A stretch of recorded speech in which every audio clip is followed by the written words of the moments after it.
Before we get going into your Hockey IQ podcast episode, I want to thank our sponsor, Rapid Shot. Rapid Shot is the smart shooting lane. It's like a batting cage for hockey players. Very cool. Tracks your shot in three ways: accuracy, shot speed, and reaction time. Easy to use. Actually, I used it when I played and was growing up. Very easy. Simply scan your phone in, select your settings, and start shooting. You can see your stats on the app and online. You can check them out at rapidshot.com. Great small business. I actually grew up with one of the owner's sons and have played with all the family members by now, just in local pickups here in Ohio. Very cool local business. Awesome product. I love it. I know quite a few NHLers have them in their homes. A lot of D1 programs have it at their rinks. So you have to check this out. Rapidshot.com. Check it out. Rapid Shot, thank you so much for sponsoring our podcast.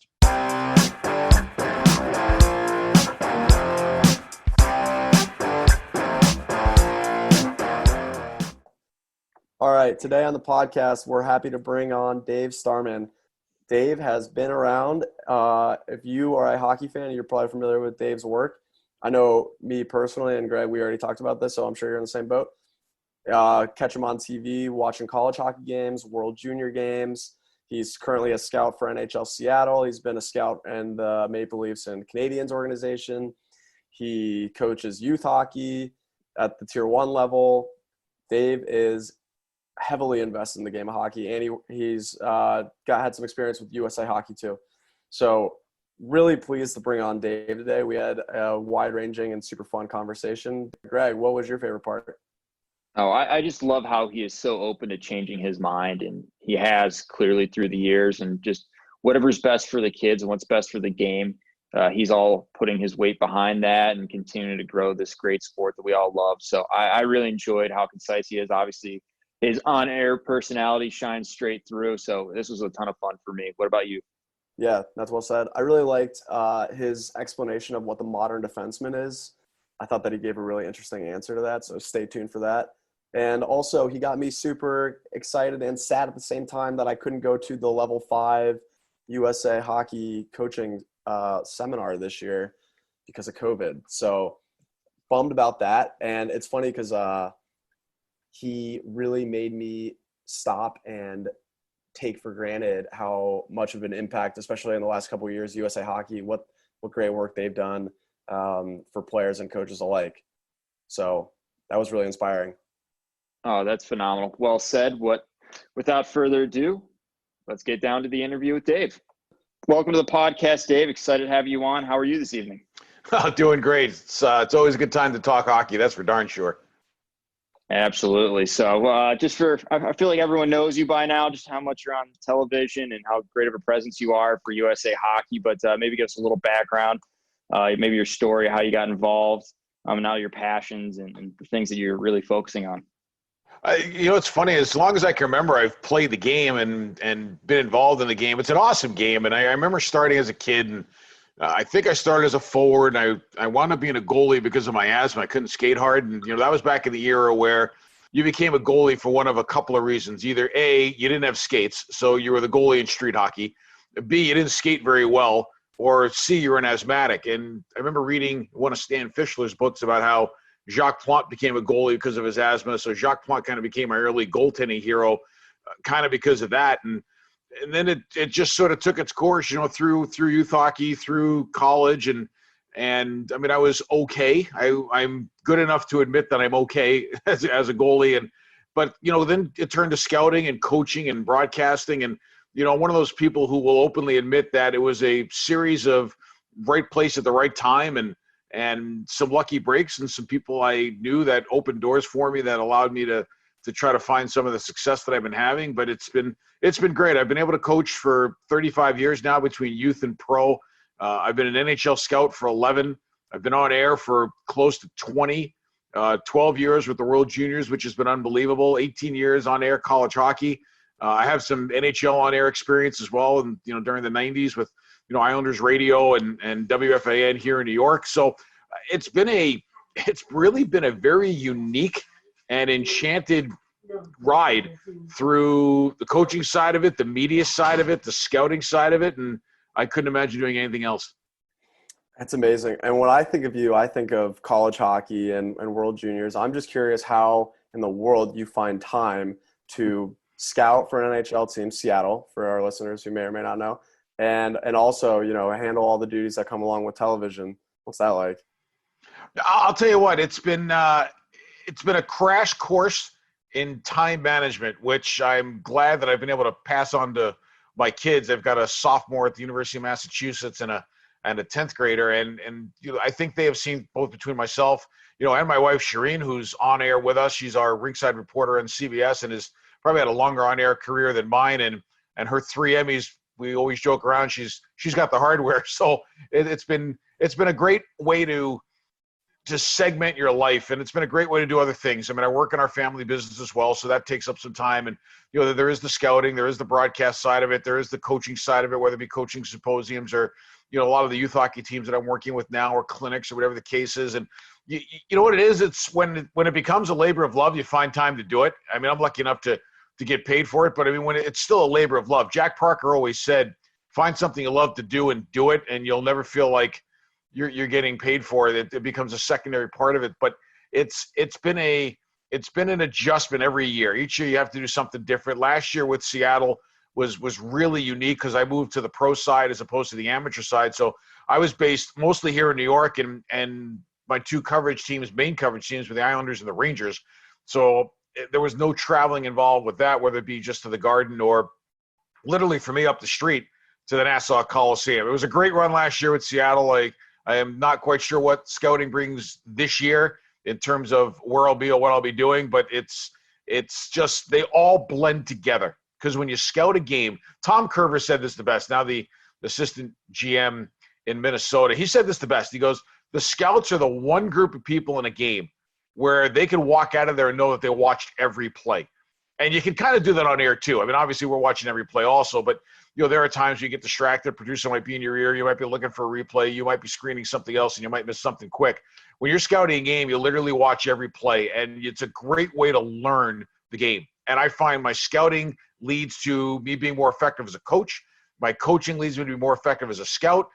You tie in the prep work with the broadcast side of it, and everything just kind of glides together. It's wonderful. And you bring up a good point of like how you watch the game. Is there a way that you analyze or break down, or what's your preferred style? Because I know everyone tries to watch the game a little bit different. I try to absolutely watch the puck maybe 5% of the time and watch away from it, what's going on at the bench, how our body language is looking, things like that. I'm curious how you go about it. I think it's a great question, and I think there are unlimited ways that you can watch a game, just depending on how you want to watch the game that night. And I think your point of watching away from the puck is a great way for young players to really learn the game. And, when I was growing up in New York, I mean, we had coaches who cared, but I can't tell you we had coaches that were, incredible hockey people. I think the New York City area was learning and growing the game through the 70s and the 80s. And again, you didn't have a lot of coaches that were coming back with high playing experience where they could bring back some of these high level things. So a lot of us that grew up watching the game, we learned the game by watching the game, and you really learned how to watch. And I think watching a game and learning how to watch a game is an art form that's kind of gotten lost a little bit. So it's good that some of the older guys like myself can remind the kids, you go to a game, you go to a live game, don't just watch the game for the sake of being a fan of watching the game. That's fun.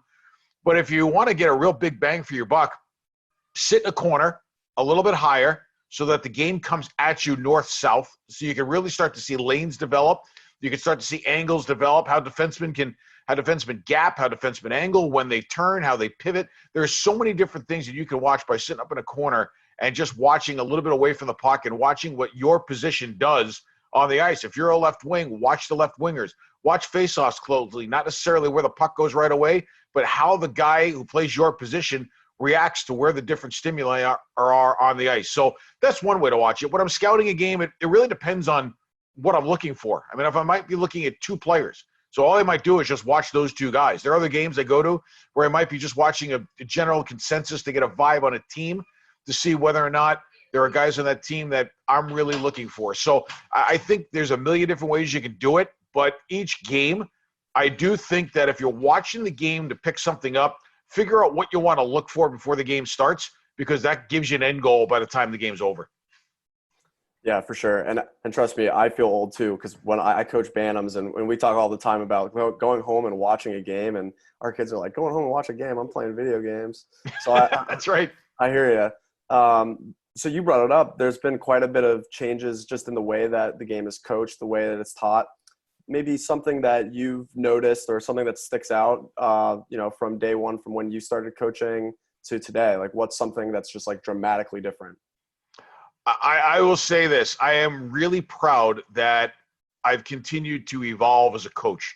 And I think that there are a lot of players that stop playing, and some even at high levels that stop playing, start coaching, and they start coaching the way that their last team was coached, or they start coaching the way that their last amateur team was coached. And that could be 15 years ago. And the game and the way it's coached 15 years ago to the way it's coached now, it's not even close, especially at the youth level. And this is where I give USA Hockey a lot of credit. I mean, that the American development model, which really launched about a decade or so ago, but had some inklings when Louis Vero was at USA Hockey in the 70s and started to develop some ideas on how to do player development. This thing has just been a revolution and an evolution tied together. And the way that we teach the game now, with the emphasis on skill development, with the emphasis on not necessarily taking 12 and 13-year-old teams and turning them into robots and just going system, with the lack of emphasis on wins and losses being the be-all and end-all, and the fact that the ego of the coach should be how many of his players that they move on to the next level, as opposed to whether or not they win the 13U single A Silver Sticks championship. I mean, there's a lot going on there. And I do think that the best part of our coaching body nationally is the fact that we're teaching the game now. But we've also figured out different ways to teach it. So we're starting to do some stuff where there's a lot more small area games. There's a lot more trial and error. There's a lot more creating chaos for the players on the ice for them to learn from. Trial and error tends to lead to trial and success. And I think that, we're more qualified than ever to administrate and teach the game.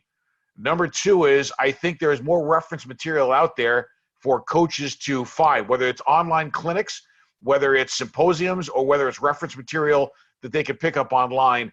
And the combination of all that makes what we did, like I said, even 10, 15 years ago, almost obsolete now. And I think the emphasis right now is more on player development and creating a bigger pool of depth for older players to play college hockey, to play in the USHL, to play in the North American League than there's ever been. That's really well said. I think that is exactly where it's going, and I think you've had a large portion of that. And it's amazing how much more these players have skill and starting to think the game and have that ability. So it's amazing. And I think you're spot on with the coaches are so much better than they used to be. Even just in the few years that I've been around in Ohio, like seeing how Columbus has changed from a market that didn't have any coaches to the NHL guys are getting involved. The coaching clinics with USA Hockey have made that program better and better and better. And they're starting to compete with teams up in Cleveland have historically just run the tables, and they're starting to beat them. So it's awesome to see. What are the keys that you think, though, within that curriculum of teaching coaches? Do we still need to go or still need to hit that next pier on? That's a good question. By the way, in Columbus, an old friend of mine who used to be an assistant coach at Miami University, Nick Petraglia, is now there with the AAA Blue Jackets, and he is going to bring a world of great experience and abilities to an already good program. I am thrilled that Nick is there. I think he's going to make a really nice impact. And you're right, Columbus youth hockey, especially with a guy like John Hafferman there too at the Columbus Ice Hockey Club, that is a city that is in great shape regarding its youth hockey. But when it comes to what can we do next, I really think the key for us is just to continue to look at different ways that we can get through to players. And the one thing that I've brought up in a lot of clinics and I brought up with a lot of people, I have two sisters that are teachers. So there are times where I may talk to my sisters to say, hey, listen, you teach fourth grade or you teach second grade. How do you teach this age group? Like, how do they learn? What are the best ways for me to get through to these age groups when I'm working with these age groups? And I think it's a constant evolution of learning the age group that you're coaching at. We've got that old saying in USA Hockey, an 8-year-old is not half a 16-year-old, or a 12-year-old is not 2/3 of a 16-year-old. 12-year-old is 12 years old, and their brains and their bodies and their emotional pitch is different than what it's going to be the following year. So you've got to really drill down on the individual group And we need to make sure that we continue the path of age-appropriate practices. If we start to get away from that and we go back to the old style again, that's where we're going to lose a lot of players. And I know so many people railed against us taking checking out of 12U. I thought it was a great idea because now these kids are not worried about getting concussed. You're not worried about the 6-foot peewee terrorizing the 5-foot peewee and getting away with it. Now, that 6-foot peewee's not going to learn how to play the game too. So I think by going age appropriate and by making sure that our emphasis continues to be on skill development, we're just creating this bigger depth pool. And where it really shows up is in a select 15, 16, and 17 camps that I've done both at the New York State level and at the national level as a coach, because you can get a kid in there, it's a 6-foot, 16-year-old who is just as skilled, just as quick, and just as coordinated as the 5'3", 16-year-old. And we've always seen over the years how the smaller players had to develop skill first because they didn't have the size to use as a weapon. Well, now these bigger guys, not only are they using their size as a weapon, but that combination of size and skill, it's Kevin Hayes at a younger age group. And the more of that we continue to do, the better. So I do think the focus needs to be continuing on coaches educating themselves on how to reach their age group, coaches continuing on what the proper protocols are for practicing at that age group, and making sure that all of our practices stay age appropriate. Yeah, absolutely. I want to keep on the age specific thing, but I got to stop real quick because I'm in Columbus, Dave. And so Nick Petraglia, I met him maybe 15 years ago for the first time when I was shooting at a Mitch Korn camp. And Nick was one of the counselors. This was back in Cincinnati. And Nick's a great guy. And like you said, a great hire for the city of Columbus and for the AAA program. That's going to be a downstream great hire if it's not already. And then John is finally the local celebrity that he probably already, he wasn't like in the very local circle here, but like all the attention that he's gotten, well-deserved for the Willie O'Ree nomination. Couldn't have gone to a better guy. So yeah, I just wanted to pause on that real quick. Well, John and I had a chance to be together for a couple of summers at the Minnesota hockey camps in Brainerd, where he did that incredible job of bringing so many kids from Columbus up there for a week to get an experience of, what a real good hockey environment is like. And that environment up in Brainerd with the Grillo family was unbelievable while it lasted. And, by the way, an unknown thing is John is a tremendous tennis player. So if you do hit the ball a bit and you want to get a real good tennis match in, John is a tremendous tennis player. That's good to know. Good to know. Okay, so back to the age-specific stuff. I'm curious what age you think is appropriate, or maybe more specifically inappropriate, to use video in your coaching.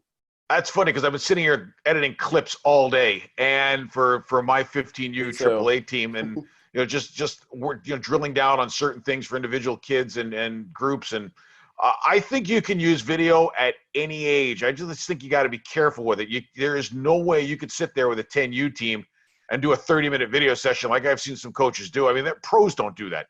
So when it comes to age appropriate and video, you can use video at any age group to get some points across, but you got to remember, like, we're kind of in the ADD generation.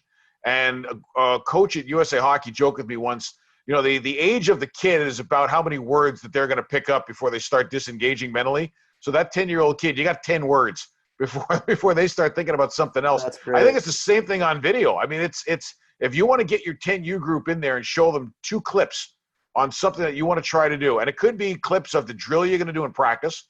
It could be a clip of them at practice. It could be a clip of an NHL game where you might have just been working on passing the puck, and maybe you find a couple of real great clips of guys passing the puck with proper technique and receiving with proper technique. And some guys are real good with, grabbing clips and slowing them down and that kind of thing. And so I do think that used the right way and used quickly, you can start with video at a very younger age, because the beauty of video is it doesn't lie. I mean, if you show a kid a clip and tell him that he's not moving his feet enough to justify the role that he's trying to play, or the fact that he wants to get on the power play, the tape's not going to lie to him. And I think that's great reinforcement for the teaching lessons that you're going to want to bring up.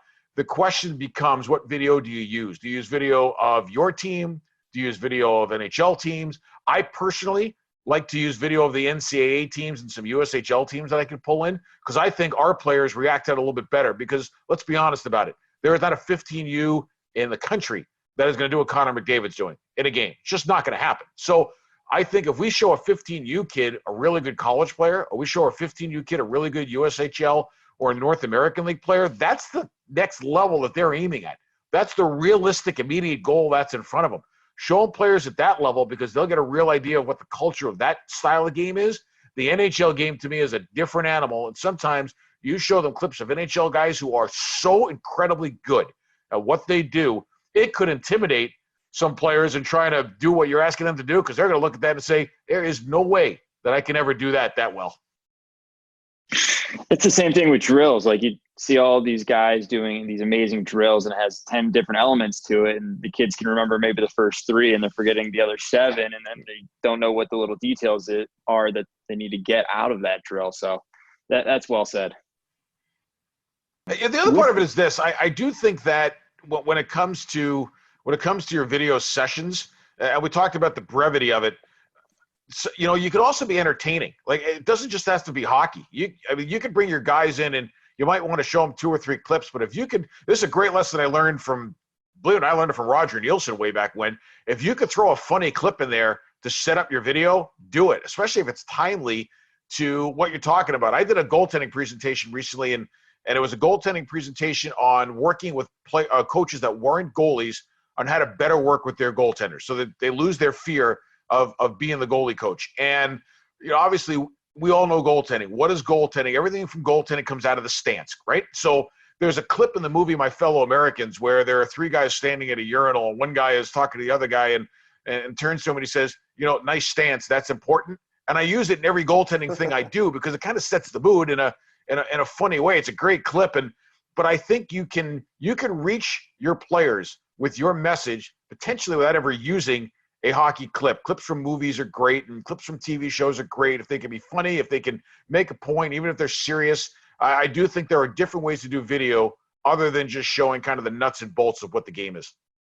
Absolutely. And that's great that you're talking about goaltending because my brother's a goalie, so I kind of got to see the behind-the-scenes world of his coaches, even at the AAA level, would be like, just stop the puck. They had no idea. They're completely intimidated. And that's great because I've been to some of the USA Hockey sessions where they've gone into goaltending, everything from where the pads go, how they interlock with the post, different things like that. And it's amazing to see the difference that has. But even with the goalie IQ, where that comes from, is there something that goalies need to really focus on for their IQ and being able to have that hockey sense? And I think that there's a higher percentage of goalies in coaching than players, and especially at the higher levels. So I'm curious your theory on why so many great goalies have turned into good coaches. Oh, it's funny. Goalie IQ, there's a contradiction in terms, right? Because everybody talks about how low your IQ has to be to want to be a goalie. But I think that goalie IQ is important. There is hockey sense to playing goal. Like I was talking to my goalies the other day, my 15Us, about goalie gaps, and they looked at me a little bit strange, and I'm like, hey, listen, defensemen have to tighten their gaps. I said, you as a goalie, there are goalie gaps you've got to be aware of, and what depth are you going to play at? And we did a great video on, how to play at different depths, and there's A, B, C, and D, and A is, way out, and D is deep in the net, and you got a couple levels in between, and the level of depth you play at is, dependent on where the puck is and maybe your size. And a guy who's 6'3", you could sit a little bit tighter to the goal line because pucks are going to find you. When you're 5'8", and I was 5'10". I mean, when you're 5'10", you got to be out there a little bit. You got to go find the puck. So, what depth do you play at is very dependent, again, on age appropriate in terms of your training. But how do you use your stick? Pass outs from behind the net. Goalies don't stop a lot of pass outs from behind the net anymore. And in my era, that was a big thing of what we used to do. I know hugging the post has become a little different because goalies go down the RHV a lot and they sit there on the post and their sticks get very inactive when passes come close to the net and they don't knock them away anymore. I think a big part of goalie IQ is knowing what you're responsible for because you can lessen the demand on yourself in terms of that great save you've got to make if you have an active stick and you know how to use it. So I absolutely think that the more we work with our goalies, not only their skill set, but the more we teach them the game in and around the crease, the weapons that they have at their disposal, namely their gloves and their stick, the more stuff that we do with them in terms of putting them in game situations and teaching them the nuances of the game like we do with a forward and a defenseman, the better core goalies that we're going to continue to develop. And hey, listen, you guys both know as well as I do, what's the way to become a great coach? We call it the gag theory. Get a great goalie. And not all of them come ready-made. You got to work with them, and that's a big part of it, the hockey IQ component. Yeah, absolutely. Real quick, do you work with just goalies, or I think I read somewhere that you also work with the defensemen on the youth side? Here's the funniest thing. I mean, I'm a goalie guy. I've cranked out more defensemen to the next level than I have goalies. I don't know what the hell that says about my goaltending ability, but I've always felt defensemen probably made me a better goalie, so maybe I owed them something coming back. But I'm a big believer that you can work with any position, and you need to. If you weren't a goalie, you've got to learn how to work with your goalies. If you were a goalie, you've got to learn how to work with the other players, and that ties into the question you asked before about why so many goalies become coaches. And look how many goalies become analysts on TV. I mean, we've got the best view of the ice of anybody. It's like being a catcher. I mean, you're the only person who sees the whole field as a catcher. As a goalie, you are the only person that sees the entire ice surface. And if you're the backup goalie, boy, do you have a great view of the game because you have nothing else to do other than watch it just for the sake of watching it. So whether you're playing it or you're the backup that night, nobody gets a better perspective of the game than you do because you can zone in on different ways. So that's why I think goaltenders really understand the game a lot better than sometimes people give them credit for, just because of the view that they have, the depth perception they have. And it goes back to what I said about scouting. Go up, sit in the corner so you can watch things develop. When you're playing goal, you've got a perfect place to watch things develop. And I do think it gives you a great basis. If you want to coach, you want to scout, you want to go on air, it really gives you a terrific ability to learn the game, the nuances of the game, and the spacing of the game. Yeah, makes total sense to me. Okay, I want to switch gears a little bit. I've got a question for you about a cliche that we hear all the time on TV about modern defensemen. Everybody wants a modern defenseman. Coach a modern defenseman. Scouts want to see modern defensemen. What does it mean to you, and how do you go about teaching players to become the quote-unquote modern-day defenseman?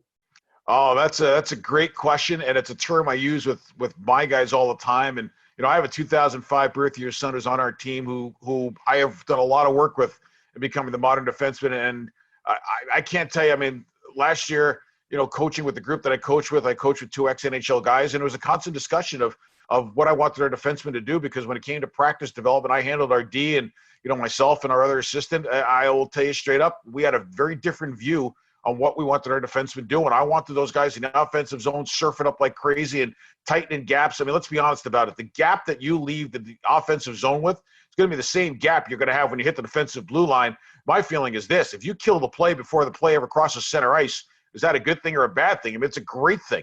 I see no reason that you need to let a play come all the way into your own end if you could kill it early. So I want the modern defenseman, to me, as a mobile defenseman who skates really well forwards and backwards, and obviously he's got all the pivoting skill. But I mean, you need good stick skills. You need good vision. You need to be able to jump up in plays and play an offensive style of game. But you also need to learn what I call hockey by the numbers, not hockey by the letters. And hockey by the numbers, to me, is understanding what your role is pursuant to what number you are in the alignment. So let's say F1 has got the puck and he's going wide. So that's number one.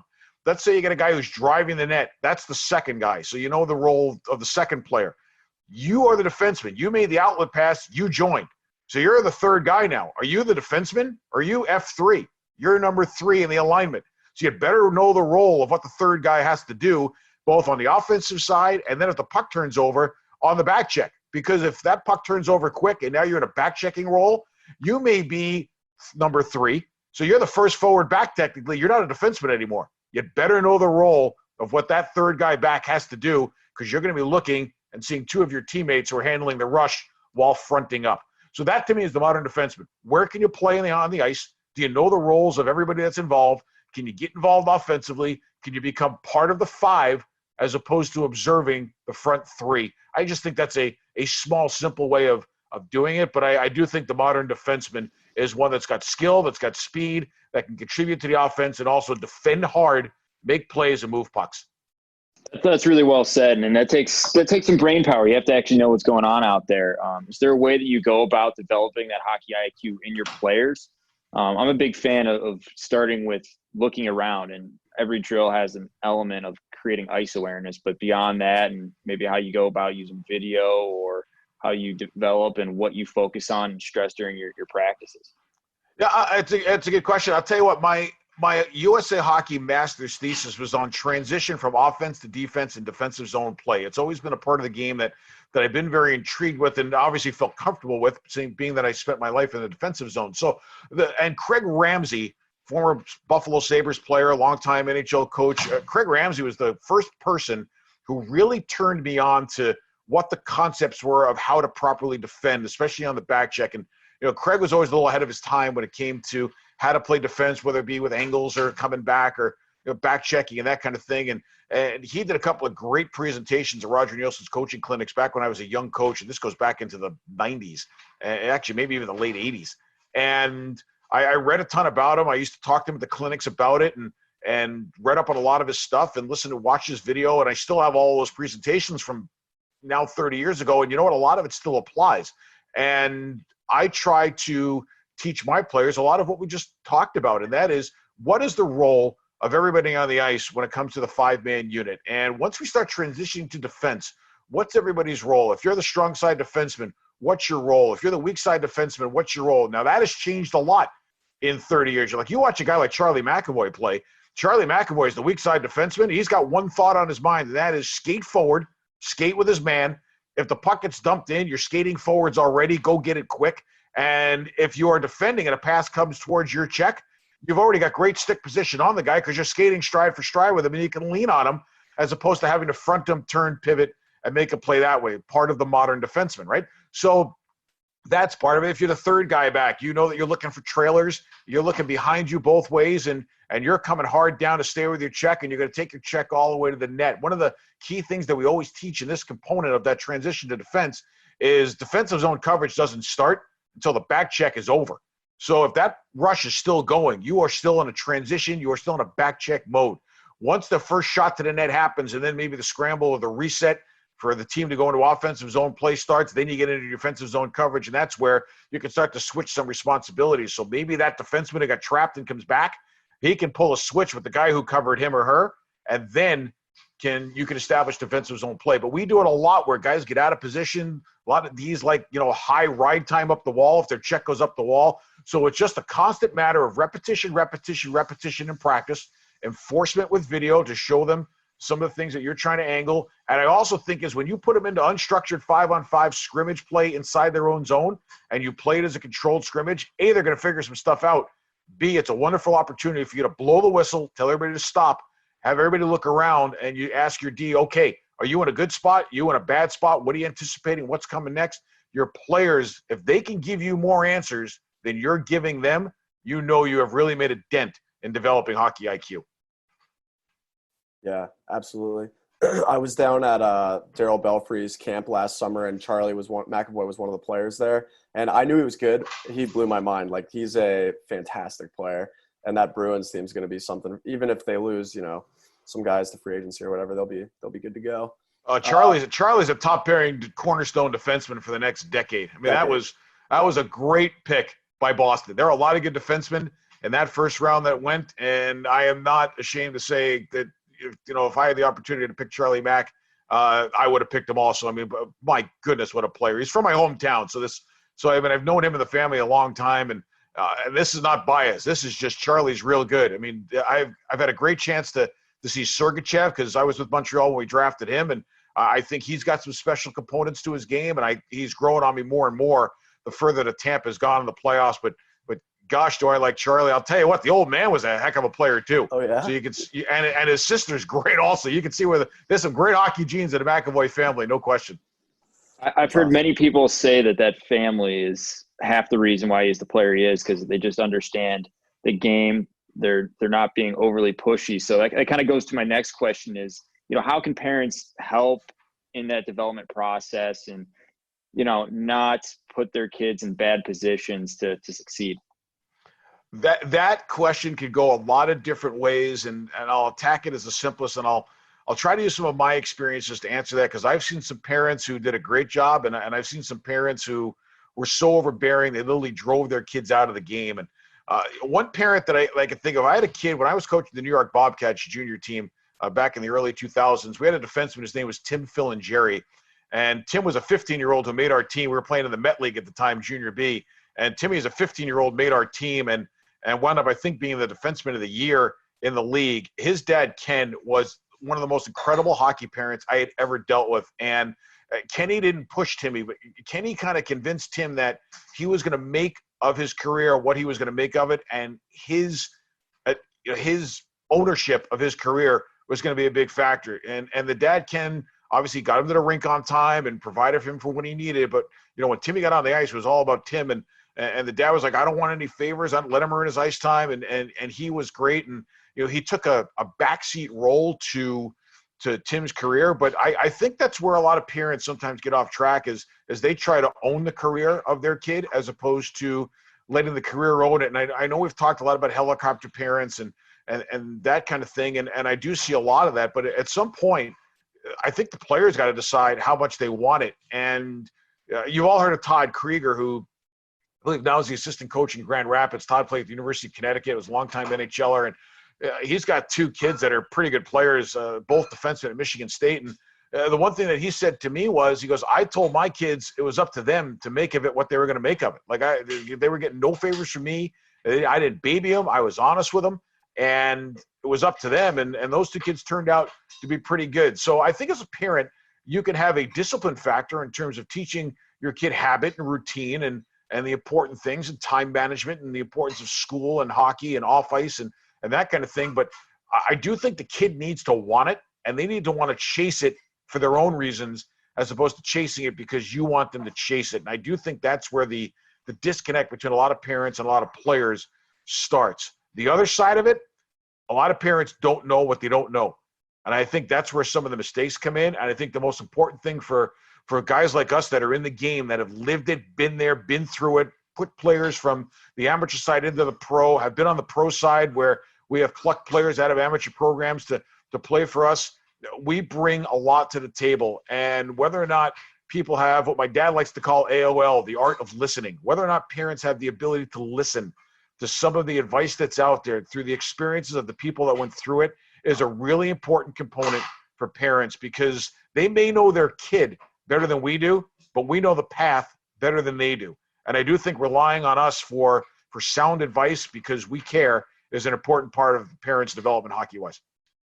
Yeah, that's super well said. And I think you're right. I mean, at the end of the day, most parents are, they're doing the right things, but I think you're right. I got one more for you. I'm curious, from a USA Hockey standpoint, what can USA Hockey as an institution, as a program, do better or do more of than they are right now? That's a good question, because that comes up a lot when a lot of guys that are sitting around that are USA Hockey guys talk about all the time. And the organization is so broad-based. I mean, you've got the people that are working for it out of Colorado Springs, and you've got this just incredible network of dedicated volunteers, or we like to call them the unpaid professionals, guys that do so much work, and gals that do so much work for USA Hockey, that we want to see this succeed. We're all in this together. And I think one of the best things that has come through is the last 12 years of the ADM.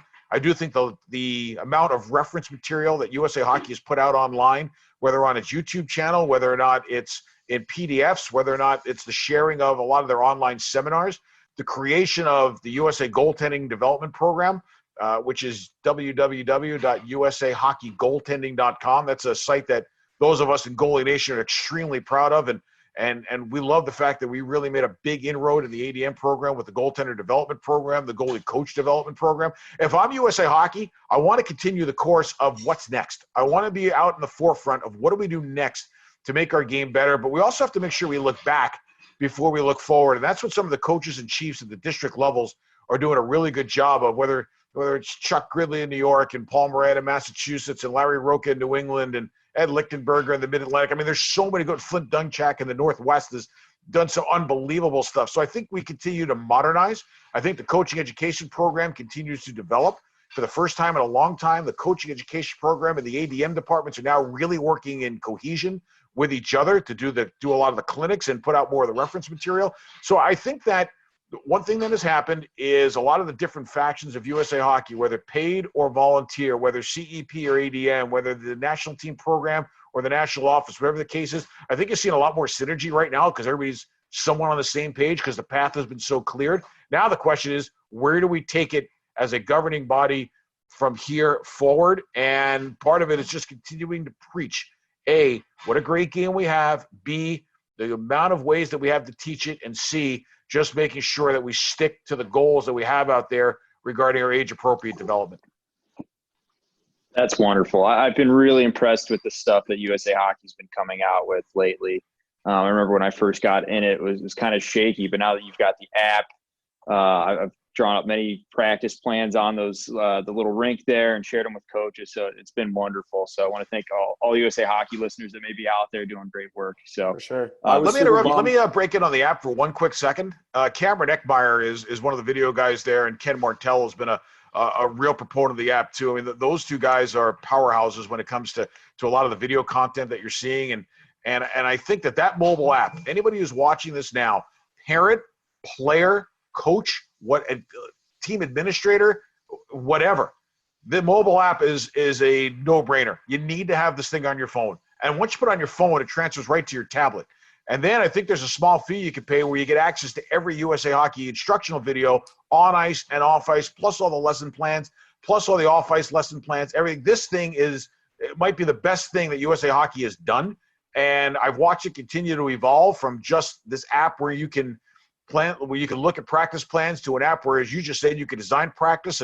And that to me has been one of the great things for USA Hockey. So if you're watching this and you don't have the app on your phone, download the USA Hockey mobile app. Trust me, it's free, and it is so well worth it. You will find that you're using it no matter how you are connected to the game.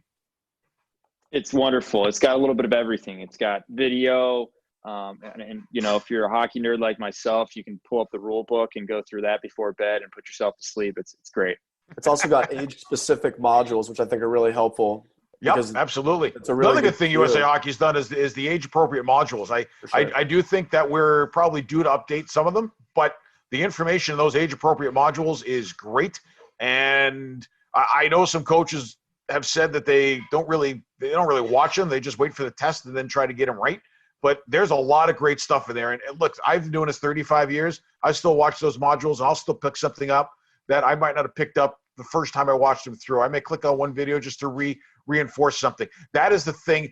To tie up what you asked about what we could do better, I think one of the things for coaches is the continuation of coaching education. You cannot be set on what you already know because there's something new out there. The game changes by the hour, and there's more out there for you to find. So I know a lot of coaches who have done nothing in terms of their continuing coaching education for a decade. You got to invest in yourself. My saying is this: you can't do player development unless you're doing coaching development, and it starts with you.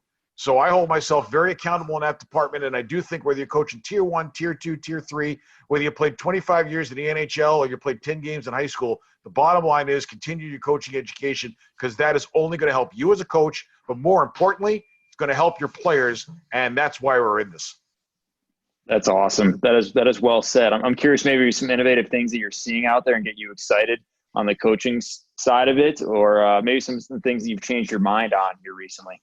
Oh, good question. The technology to me is the most fascinating part about it, and I've always been intrigued with the technology, so I've tried to keep up with it. I have a good friend of mine, John Buchanan, who owns Pyramid Hockey, and John introduced me to Wondershare Filmora to do a lot of editing and show me a lot of the bells and whistles of it, and I've been doing it. I know a lot of people use Apple Movie or iMovie or whatever it's called to edit some clips down, but I do think if you as a coach can start to learn the ability to do that, it's not that hard. And it's funny, everywhere I went when I started at the pro level, I was the video coach.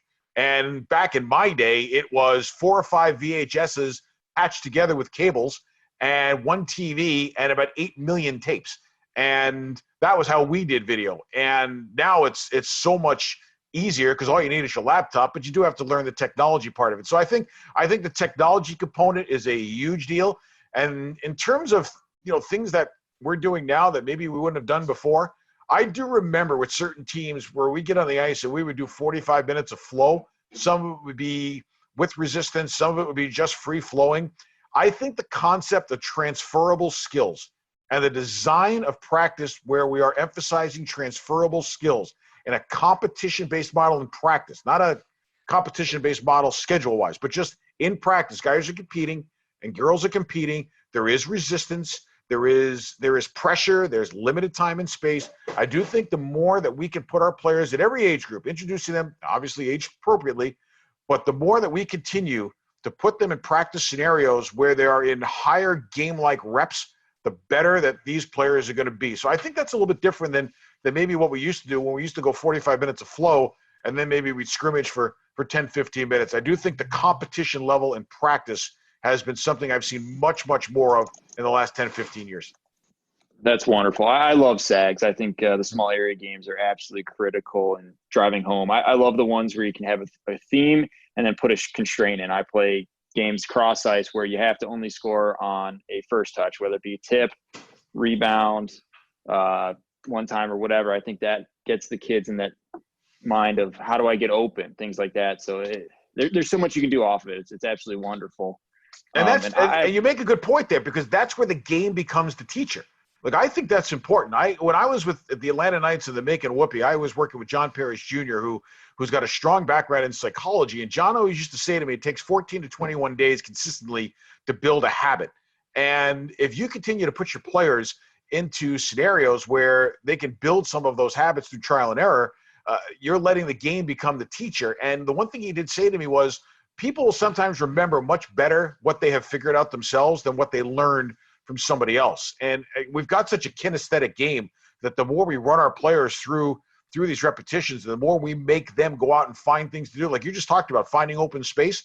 You play these 3-on-3 games and you keep changing the parameters of the game. Roger Grillo from our ADM staff is the master of the changing of the parameters of all these small area games. And, the more you change the rules, the more you change the parameters, the more players have to look for different ways to get available, to get open. And then they start learning that they don't have to be open. Their stick has to be open. So they may be leaned on and they may be in a tight spot, but as long as their stick is open and ready, they can receive a pass and they can do something with it. So again, the small area games, the game itself can do a lot to teach the players how to play the game correctly. And I'm a huge proponent of those small area games. I joked with our coaching staff the other night. I said, you know what? We should come up with 6 10-minute small area games and a 60-minute practice. Keep changing the rules, the 6 different games. And we'll change the teams a little bit. We'll keep some stats. And at the end, we'll figure out who the top 3 players of the games were between all 6 games. We'll figure out which team played the best. We'll keep the goalie stats too. I said, that kind of a situation, you tell me, you find me 15-year-olds around the country where if you told them you're going to play 6 10-minute small area games 3 times a week in practice, wouldn't sign up tomorrow to go play on the moon. I mean, they go anywhere to do that. I love that. I'm stealing that. It's wonderful. And if ever my guys have a bad practice or pucks are, not getting past that well, instead of getting them on the line, I love to just throw them in a small area game, getting competing, and suddenly their energy level rises and the intensity and their brains get switched on. So rather than skating them and doing the punishment, give them a little bit of fun has gone a long way. And Greg, you just made a good point, because think about it this way. Think about what you just said. If passes aren't clicking and things aren't connecting, I put them in a small area game. The percentage of passes completed are better in small areas or bigger areas, right? It's small. So all of a sudden, we're running a practice where you're expecting a guy to throw a pass from board to board, and it's not working, and the coach blows a gasket, breaks the stick, puts everybody in the goal line, starts bag skating everybody because they're not paying attention. You as the coach, you kind of set them up to fail. Now you throw them in a small area where the passes that they're making probably can't be more than 15 to 20 feet no matter what they're doing. Now you're going to find a higher success rate. So in a way, by punishing them, by taking them out of the big drill and putting them into a small area game where they really got to work harder, you're now setting them up for success, because you're putting them in a situation where the game becomes more like the game you want them to play. And that is, like I like to say, it's like the West Coast offense. It's a series of dink and dunk short passes as you continue to move the puck up the ice. That's wonderful. I only have one last question for you, and then we'll open up the floor. What maybe some things that players can do off the ice, and not just so much hockey wise, but things that translate to hockey that you learn off the ice or being around the team or coaches can help that make those off ice moments valuable for not just hockey, but way beyond in your entire life. I've got a college club program at the University of Akron. We have a Life U session that we found extremely valuable, where we bring in speakers. We talk on everything that you pretty much don't get in school. So I'm a financial advisor, so I'll talk on finances. Yesterday, we brought in a guy who runs a business, a restaurant, and all they hire are ex-convicts getting out of jail and prison and getting them back into the system. And doing great work, and it's one of the best dining experiences in Cleveland. So it's wonderful. I see that. I'm curious from your perspective how that goes and the things that you may do. I think that one of the important things that you need to do with your players is impart to them that the game that they're playing and the things that you're doing to make them better as players and people it's a microcosm of the rest of their life. And the skills that they're going to take from their team are skills that they're going to use as college students, as business people, as parents, whatever path that they take. The lessons that you learn from playing a team sport or even an individual sport are lessons that you're going to carry through the rest of your life. So I do think that's one part of it. Miami University used to have a team psychologist. His name was Don DePaulo, who's based out of Ann Arbor. And Don was great when he came down to Miami of organizing team activities. And one of them that I observed was he would put the players in a circle. There's an inside circle and an outside circle, and chairs would face each other. And he would throw out a topic, and each pair of players facing each other would have to discuss that topic based on some of their personal experiences. Or the topic may be get to know the guy sitting across from you, and each guy got 2.5 minutes to kind of tell what they're about and their background and what they like and what they don't like and what their goals are and that kind of thing. And, then he might throw out a combination of, you're playing on this team. What are the goals for you, for your team? And then they may talk about individual goals. They may talk about what are your interests in life and what do you want to be down the road. But you keep rotating the circle. So you're never answering back-to-back questions with the same partner. So you do 5 rotations of this, and you've had 5 different sets of pairs all start interacting. Almost everybody has talked to somebody, on a much different level than they are, a much different person than they are. And all of a sudden you can define what your team's going to be. You can define who some of your guys are. You'll learn about some of your teammates. I've done these activities when the old CCHA was around, and they used to have officials training camp, which my wife and I went to a few times, and we participated in a few of these. And, there are some things about those guys that I still know now that, I can tell stories about them on air that they love and their kids love hearing it. I think getting to know people is huge. And that's an important part of what your off-ice thing is. So tell the kids, put the phones away, talk to each other, get to know your teammates, get to know what makes them click. Because if you're going to go to battle with these guys or girls that you're playing with, you want to know, A, why you want to stick up for this person, and B, what makes them tick so that you can maybe facilitate them having a better experience.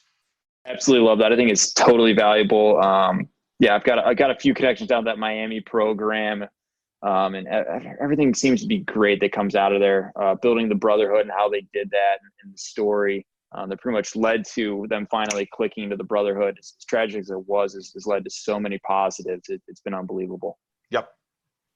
This has been awesome. I think we could keep going, but let's be reasonable for everyone here. But at the end of every episode, we love to give 2 minutes to talk about anything that you're passionate about or want to talk about.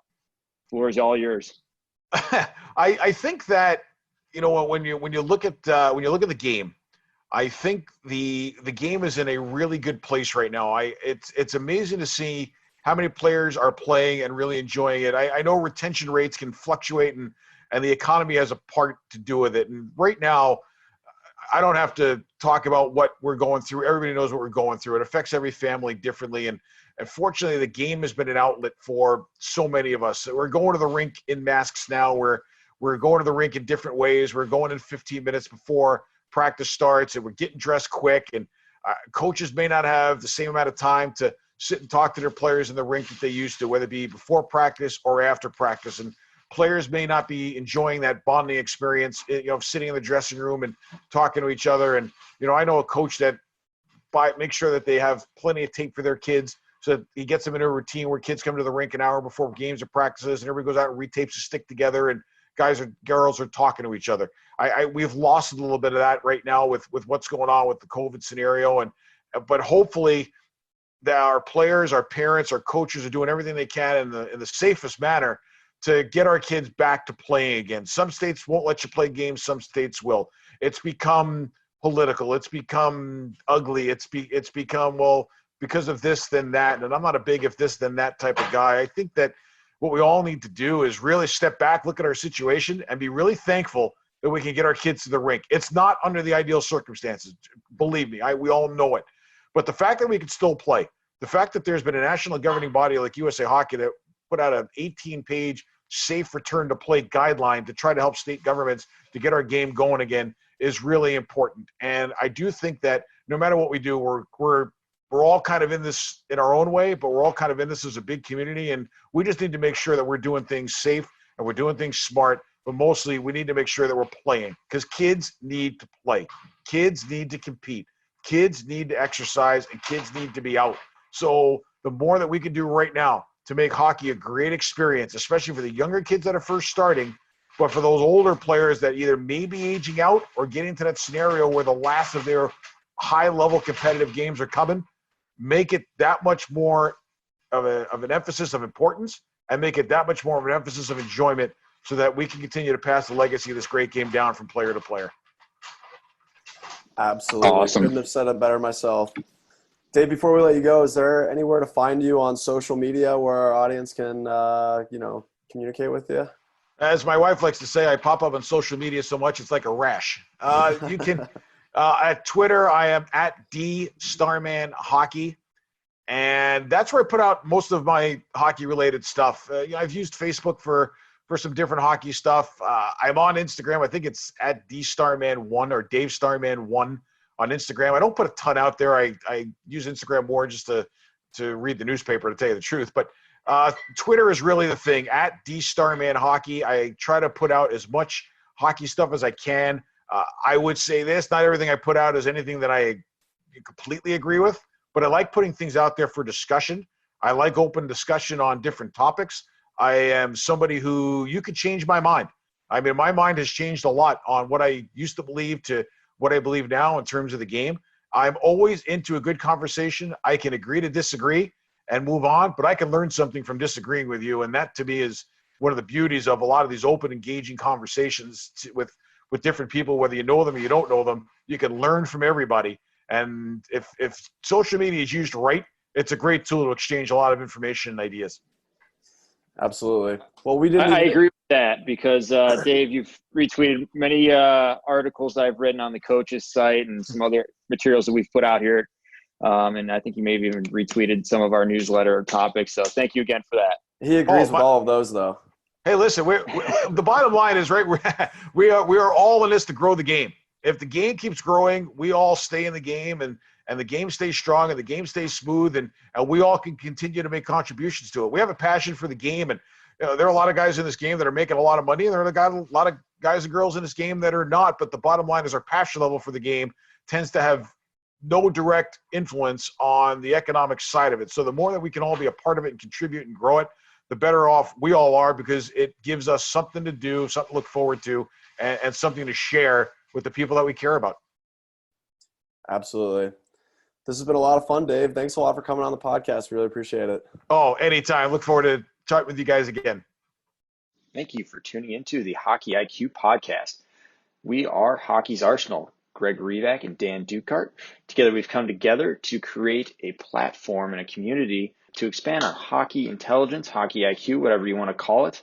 We're very passionate about seeing this game played smarter and better, and continue to develop itself to the next level and staying on the cutting edge of things.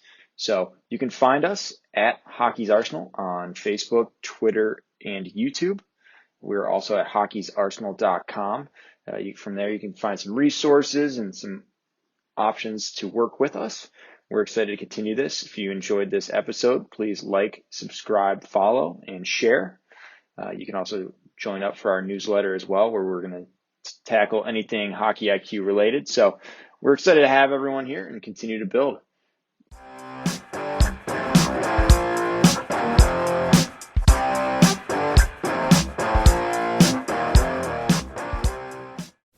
That concludes this week's episode. Thanks for joining us here at Hockey IQ. If you haven't already, take a quick moment to hit that subscribe button, give us a thumbs up, and drop a review. If you want to be a great teammate, even recommend us to a friend. You can follow us at Hockey's Arsenal on Twitter and Instagram. Check out the website, hockeysarsenal.com, where you can subscribe to the weekly newsletter. You won't regret it. Catch you beauts here next week for a brand new episode.